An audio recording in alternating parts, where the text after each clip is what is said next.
Hey everybody, Ron Bielefeld, Whistling Wings Photography. Welcome to another video. Eye detection, zone, spot. We're talking about autofocus again. This topic keeps coming up, so I'm going to do another video on it. This time we're going to talk about the what, when, and why of principally those three autofocus areas or methods, whatever you want to call them, for Canon mirrorless bodies.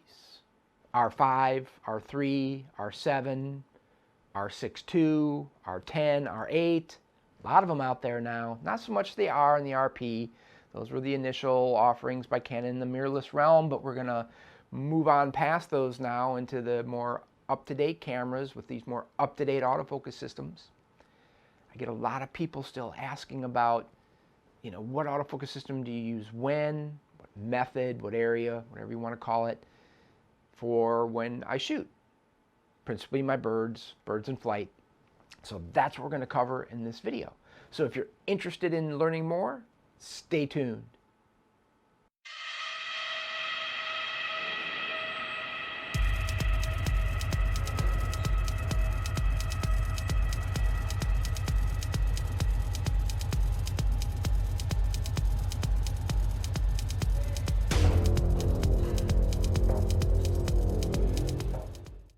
Okay, so Canon autofocus systems in the cameras that I mentioned in the introduction to this video, there's several methods or areas that you have to choose from.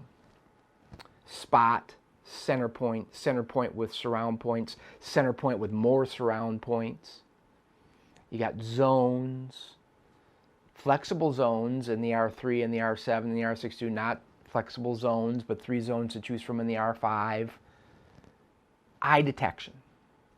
Out of those, spot, zone, eye detection. That's what I have implemented on my back buttons of my Canon bodies. The R3, I've got an R5, I've got an R7, can't use 3 on the R7. Principally, those are the cameras I use. And those are the 3 autofocus methods or areas I use. And in this video, we're going to start out by going into and looking at inside the camera through the viewfinder, if you want to put it that way. We're going to talk about what each of these autofocus methods or areas are. Then we're going to go into when do I use them? Different kinds of shooting scenarios. When do I use the 3 different autofocus methods? And I'll tell you right now that sometimes on one subject, I'll use all 3. You may have to switch during one flight of one bird.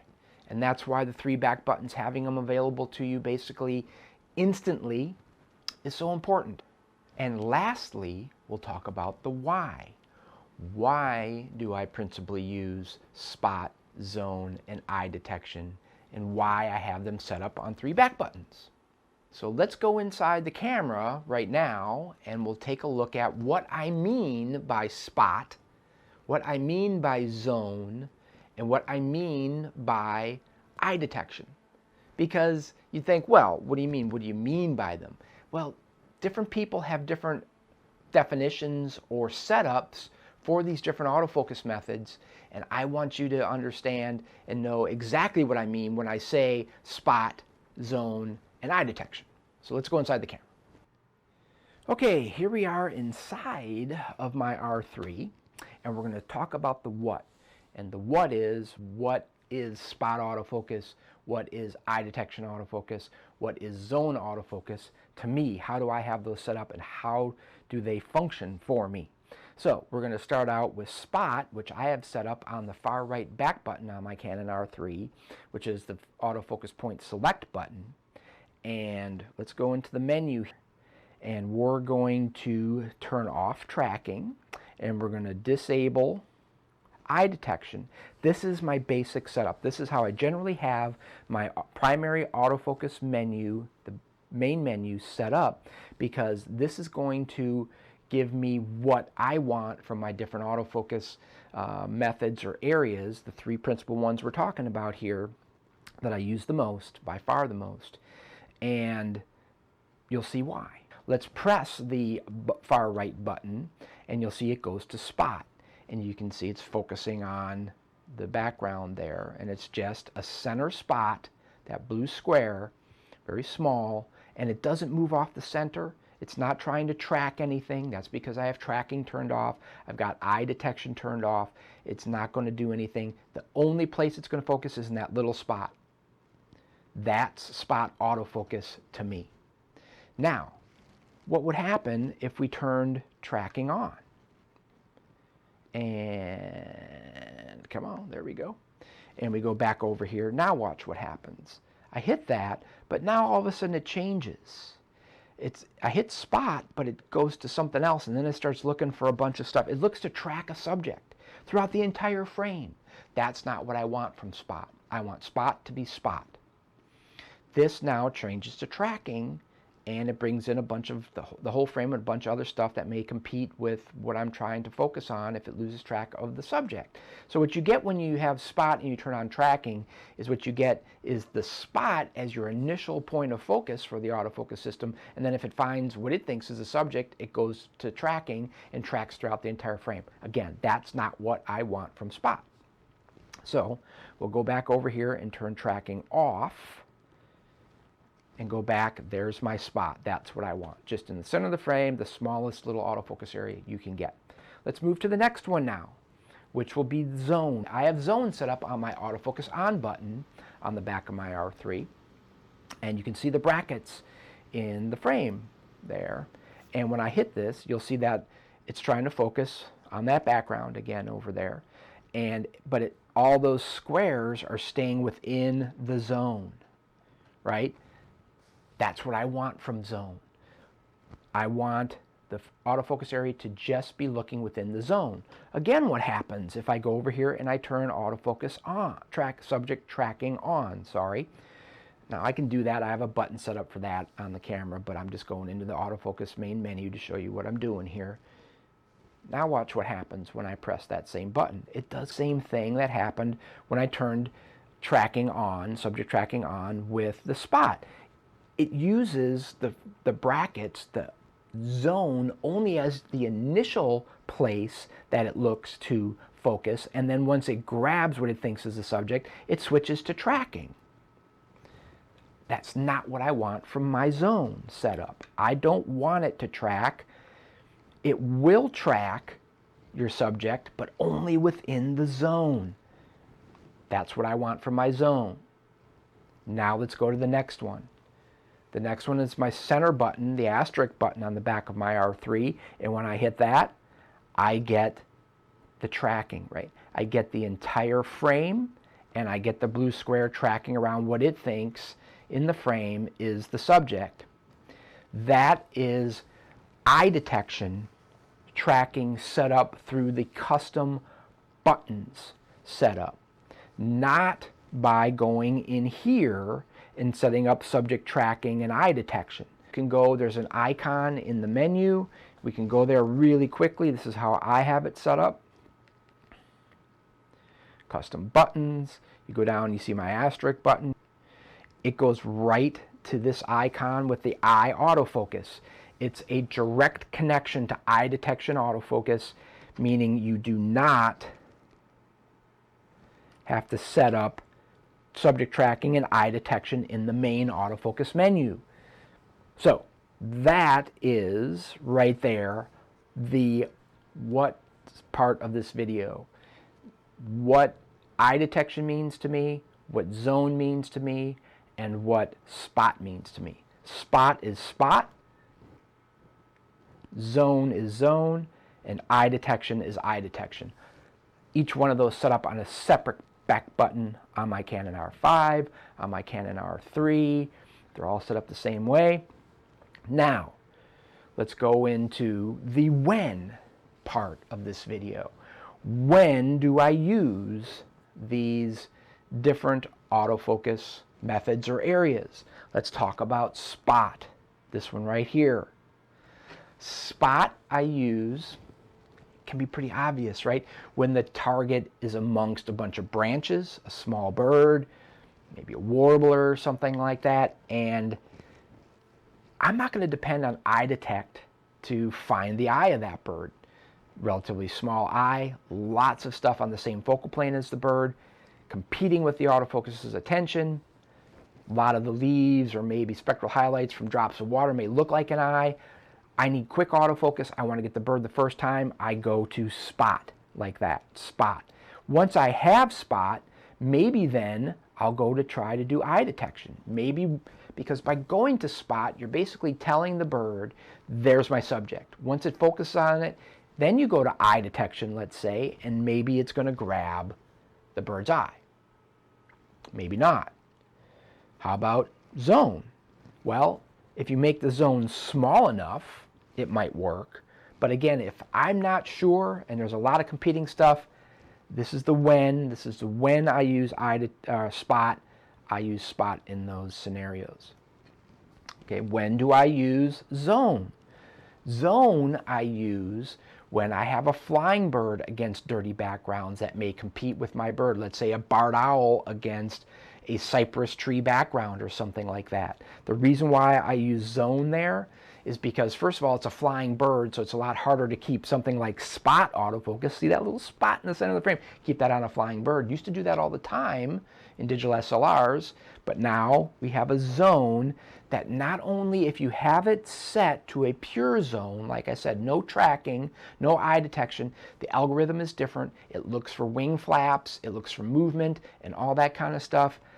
I use the zone in these scenarios because it looks for the bird, it looks for movement. The background isn't really moving, but the background is there. I want to exclude a bunch of the background by making the zone close to the size of the bird that I'm trying to photograph. And then by excluding a lot of the background, it's giving the autofocus a lot better chance of grabbing the bird. But by using a pure zone, that algorithm's looking for wing flaps and things like that, it's going to hopefully find that, grab the bird, and within the zone then, it is going to look for a head or an eye. That's part of the algorithm, it seems to me. And instead of having all of these blue squares bopping around all over the place, you're just going to have a few of them on the head of the bird more than likely. The other when I use zone is when the bird's a little bit further away, so you have more depth of field, and if the autofocus, the zone, doesn't grab the eye or the head, but it grabs the body or maybe mid-wing or something like that, you're going to have enough depth of field there to still have the eye intact, nice and sharp, things like that. So that's generally when I use zone.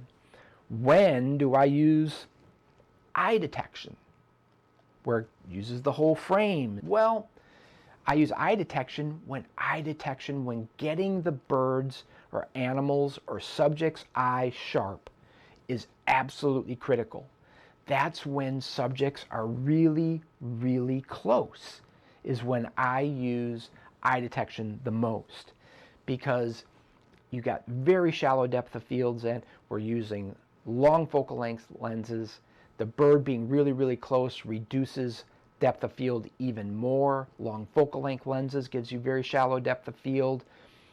If you don't get the eye in those scenarios, more than likely your depth of field is going to be so shallow that you may not be able to recover the sharpness of the eye in post-processing. That's when I save eye detection. That's what I save eye detection for most of the time. Now, can you use eye detection on a bird flying against a plain blue sky? Will it find the bird? Absolutely it will. Is it critical that it finds that? It's not going to find the eye more than likely if the bird's against a blue sky and it's further away and it's small, but it'll grab the bird. But to me, I don't really like that so much when I'm trying to pan with a bird accurately, because panning then at the speed of the bird gets more difficult because you have no reference to whether you're panning very, very accurately with the speed of the bird or not. Because again, you can be going way too fast or way too slow relative to the speed of the flying bird, and the autofocus is going to stay on it as long as it stays within the frame. But if you used zone and you had the zone small enough and it's in the center of the frame or anywhere in the frame, if you keep the bird in the zone, and again, the zone's small enough, not the entire frame, you're going to be panning pretty much at the exact same speed of the bird in order to be able to keep the bird in that zone inside the brackets. And so you're getting inherently, by using something other than eye detection, a much better, more accurate panning speed with your subject, which can be very, very important to getting sharp bird and flight images or action images if you happen to be having to shoot relatively slow shutter speeds and things like that. So there's a quick overview of the when part of when I use either spot, zone, or eye detection. Okay, hold your horses. Now, those are a couple of examples you're saying, right? But it doesn't really give me what I want, a prescription, a menu of when to use spot, zone, eye detection. So you want a prescription, you want a menu of all the scenarios. Well, that's really not possible, of course, because there's too many shooting scenarios. There's too many different styles of shooting amongst photographers and all that other kind of stuff. But okay, so you want a prescription, you want a menu, find one, a link to one, down in the description of this video. So you can go there and look, and maybe it'll help you out. It's generally when I use, in a lot more detail, these different autofocus methods or areas. A lot more than I could put into a video without the video being 3 hours long. So anyway, back to the video.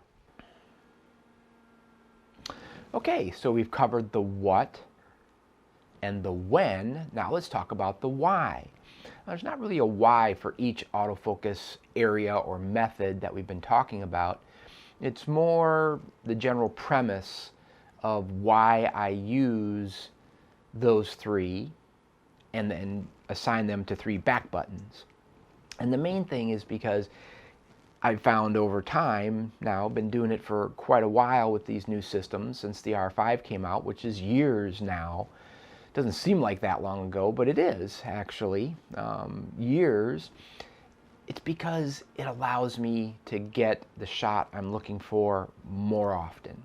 And so that's the simple why for why I use those autofocus system methods and areas on the Canon, principally my R3 and my R5.